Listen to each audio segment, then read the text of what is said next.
एक छोटे से गांव में एक गरीब माँ अपने 2 बच्चों के साथ रहती थी। बच्चे भूखे थे। रात हो गई थी। घर में सिर्फ एक रोटी बची थी।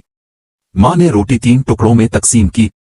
एक टुकड़ा खुद के लिए, एक बड़े बेटे के लिए और सबसे छोटा टुकड़ा छोटी बेटी के लिए। बेटा बोला, अम्मी, आपने अपना टुकड़ा बहुत छोटा रखा है, ये कैसे चलेगा? माँ मुस्कुराई और बोली, बेटा, माँ का पेट भर जाता है जब इसके बच्चों का पेट भरता है। तुम दोनों खाओ, मैं देखती हूं। अगले दिन सुबह सवेरे दरवाजे पर दस्तक हुई।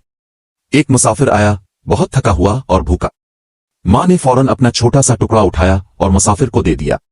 मुसाफिर ने रोटी खाई, आंखों में आंसू लिए कहा, अल्लाह तुम्हें जज़ा दे, ये मेरी जिंदगी की सबसे कीमती रोटी थी। मुसाफिर चला गया।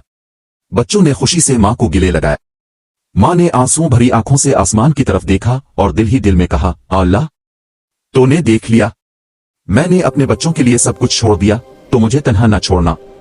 इसी लम्हे दरवाजे पर दोबारा दस्तक हुई। एक खूबसूरत शख्स एक थैला लिए खड़ा था। उसने मुस्कुराते हुए कहा, बहन, मैं अल्लाह का शुक्र अदा करता हूं कि मुझे तुम्हारे घर तक पहुंचाया। कल रात तुमने जो रोटी दी वो मेरी जिंदगी बचा गई।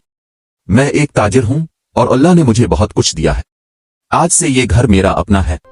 ये थैला ले लो, इसमें खाना, कपड़े और कुछ रकम है जो तुम्हारी जिंदगी आसान कर देगी। मां हैरान रह गई। बच्चों की आंखें खुशी से चमक उठीं। ताजिर ने आगे बढ़कर कहा, ये मेरी तरफ से नहीं, अल्लाह की तरफ से है। जो अल्लाह के लिए देता है, अल्लाह उसे ज्यादा देता है। तुमने एक रोटी दी, अल्लाह ने पूरा खजाना खोल दिया। मां ने हाथ उठाकर दुआ मांगी, ए अल्लाह, तेरा शुक्र है, तो राज़िक है, तो बेहतरीन देने वाला है। इखलाकी सबक, जो अल्लाह के लिए छोड़ देता है, अल्लाह इसे दुनिया और आखिरत दोनों में बहुत कुछ देता है। माँ की कुर्बानी कभी रायगा नहीं जाती। अगर ये कहानी आपको पसंद आए है तो वीडियो को लाइक करें और चैनल को सब्सक्राइब करें।